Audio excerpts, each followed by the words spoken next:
కొడంగల్ షాద్నగర్ ప్రాంతాల్లో సహా ఉమ్మడి పాలమూరు జిల్లాలో గ్రామ పంచాయతీ ఎన్నికల పోలింగ్ ప్రారంభమైంది. ఉమ్మడి పాలమూరు జిల్లాలో 816 గ్రామ పంచాయతీలకు గాను 7150 వార్డులు ఎన్నికలు జరుగుతున్నాయి. అయితే 2372 మంది సర్పంచ్ అభ్యర్థులు 15104 వార్డు సభ్యులు బరిలో పోటీ పడుతున్నారు. మొత్తంగా 10,35,782 మంది ఓటర్లు ఉన్నారు. ఎలాంటి అవాంఛనీయ సంఘటనలు జరగకుండా గట్టి భద్రతా ఏర్పాట్లు తీసుకున్నట్లుగా మహబూబ్ నగర్ జిల్లా ఎస్పీ జానకి తెలిపారు. దీనిపై మరింత సమాచారం కోసం మా ప్రతినిధి ప్రతిప్ రెడ్డి అందిస్తారు. ప్రతిప్ రెడ్డి, చెప్పండి, పోలింగ్ ఎలా కొనసాగుతుంది, అక్కడ సంబంధించిన అప్డేట్. ఉమ్మడి పాలమూరు జిల్లాలో ఇప్పటికే ఎన్నికలు, మొదటి విడత సర్పంచ్ ఎన్నికలు ప్రశాంతంగా జరుగుతున్నాయి. చలి తీవ్రత ఎక్కువగా ఉన్నా కూడా ఓటర్లు తమ ఓటు హక్కును వినియోగించుకోవడానికి ఉత్సాహం చూపుతున్నటువంటి పరిస్థితి ఉంది.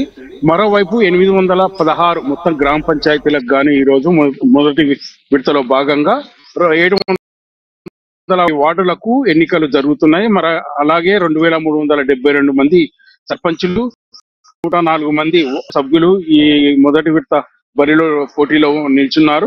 మొత్తం ఓటర్ల సంఖ్య 10,35,782 ఉంది. అయితే దీనికి సంబంధించి ఇప్పటి కలెక్టర్ విజయేంద్ర భోగితో పాటు స్పెషల్ కలెక్టర్ శివేంద్ర ప్రతాప్ మరియు జిల్లా ఎస్పీ జానకి కూడా పోలింగ్ స్టేషన్లను తనిఖీ చేస్తున్నటువంటి పరిస్థితి ఉంది. ఎలాంటి అవాంఛనీయ సంఘటనలు జరగకుండా కొన్ని సమస్యాత్మక ప్రాంతాల్లో పోలీసులను అధికంగా మోహరించారు. మరోవైపు ఓటర్లకు ఎటువంటి ఇబ్బంది కలగకుండా కూడా అధికారులు పూర్తి స్థాయి ఏర్పాటు అయితే చేస్తున్నారు. అయితే మొత్తంగా ఉమ్మడి పాలమూరు జిల్లాలో ఎన్నికలు అయితే ప్రశాంతంగా జరుగుతున్నటువంటి పరిస్థితి ఉంది. అయితే మొత్తం సాయంత్రం 7 గంటల లోపల మొత్తం దీనికి సంబంధించి రిజల్ట్ కూడా రానుందని కూడా అధికారులు చెప్తున్నటువంటి పరిస్థితి ఉంది. ప్రదీప్ రెడ్డి, ఇప్పటికి ఎంత పోలైంది? మొత్తం ఇప్పటికైతే 30% ఇప్పటికే పోలైనట్లు కూడా అధికారులు చెప్తున్నారు. అయితే మొత్తం ఇంకా పోలింగ్ కూడా సజావుగా నడుస్తున్నది.